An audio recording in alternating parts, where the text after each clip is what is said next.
and this profit will beat out quite a fair number of new launches in the market. Right. Well, yes, new launches are a good way to make profit as well. This is actually another not so bad way to make profit also.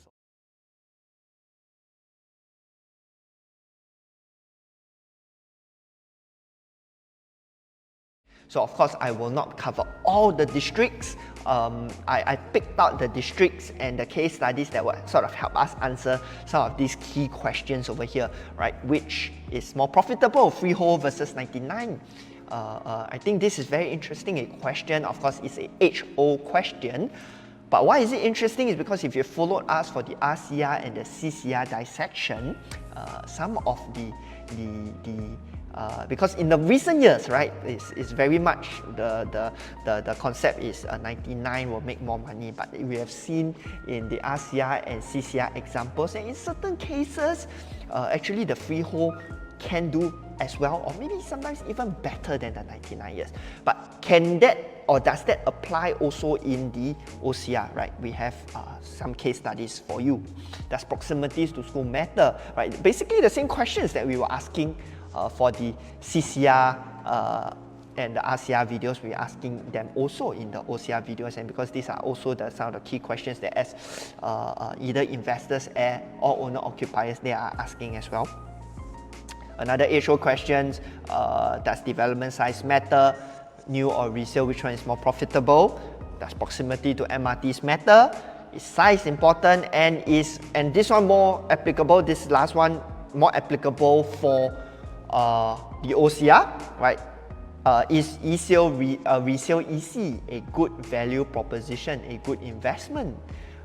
Because we're going to see a huge influx of MOP ECs into the market within the next 1 to 1.5, 2 years. Okay, now let's get started with probably the biggest district over in the east, which is District 19, at the least, the district with the highest percentage of the population staying inside them. I think I don't have the exact data, but based on its sheer size, I think so. Right, District 19 comprises of Sengkang, Punggol, Hougang, Kovan, Serangoon, and Lorong Asu. I am focusing us into Punggol. Why? Okay, because I feel Punggol has a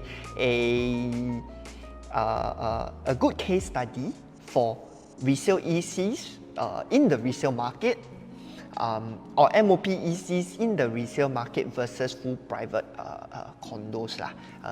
That is the reason why I want to answer that question. And also, does proximity to MRT matter? Because we have Watertown over there, sort of a good case study for us. So if you zoom in, right, I have classified them in terms of, again, annualized capital gains, right? But bear in mind, this chart may be a little bit skewed because you notice the top few are all ECs, right? Of course, because they have bought much cheaper, their percentage annualized gains is always a lot higher. But what we want to see also is that the full private condos in Punggol have also done well with close to 200 transactions, 100 plus transactions. They still managed to average out 3.7%, 3.3%, 2.4% percentage annualized. You also do notice the percentage of profitable transactions is very, very high in the OCR.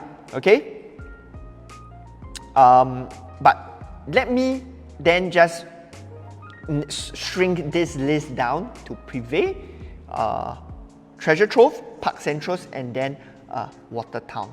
So Watertown in the bottom part of the list, on the bottom of the list. But let me share with you one of the case studies of how one of our clients actually is today sitting on a real, on close to 30% return on equity for his investment into Watertown, and why we picked Watertown as one of the investments for him, the thought process that went behind it.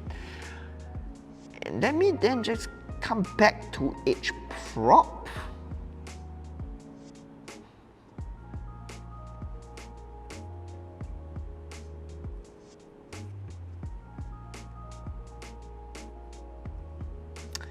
Over here, okay? So I've added in river aisles. Basically, most of the, only excluding flow residences, most of the private,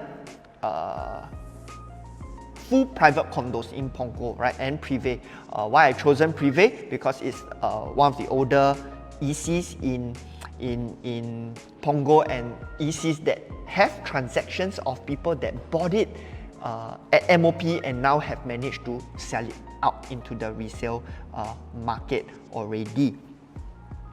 And as we can see from here, Prive still beats out thanks to the profitability of the first owners, right? But this is the rest of it. So some of the things that we can see over here is that in terms of PSF, okay, in terms of PSF, the ECs will never sort of surpass the full private condos. That gap will always be there, but of course ECs tend to then catch up to the full private condos. Even though the private condos can sometimes be very, very close to the ECs, in certain cases, being right beside a full condo being beside an EC may serve as a disadvantage to you, as we have seen in Pasir Ris with Livia and Belisa side by side. Livia seems to be unable to really make good gains because it's suppressed by the EC by its side. But over here, it seems like Parc Centros has continued to perform well despite being beside Prive. They basically both have benefited and increased in price. Why? Because Punggol has such a strong number of upgraders to sort of supplement this this supply in the resale market, private property market over in Punggol. Okay. And I want to bring our attention over to some of the transactions and profitable transactions, and what can we learn from some of those points over there. I'm coming back here into the slides again. Oops.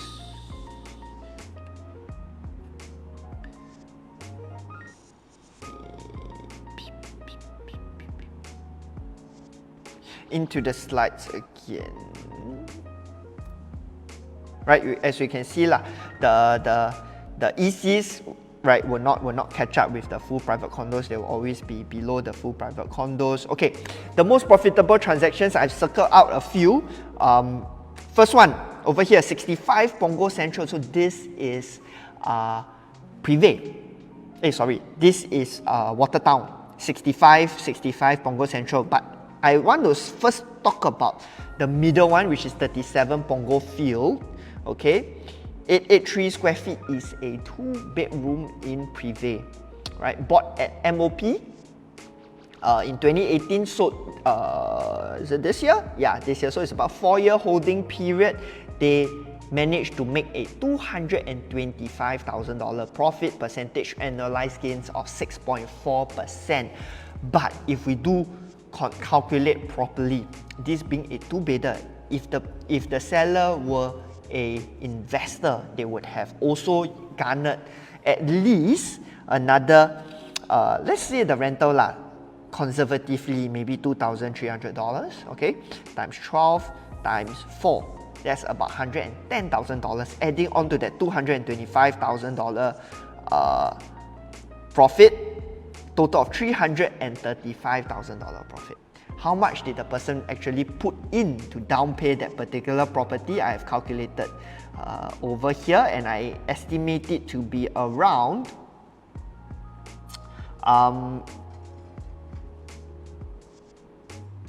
let me calculate that again.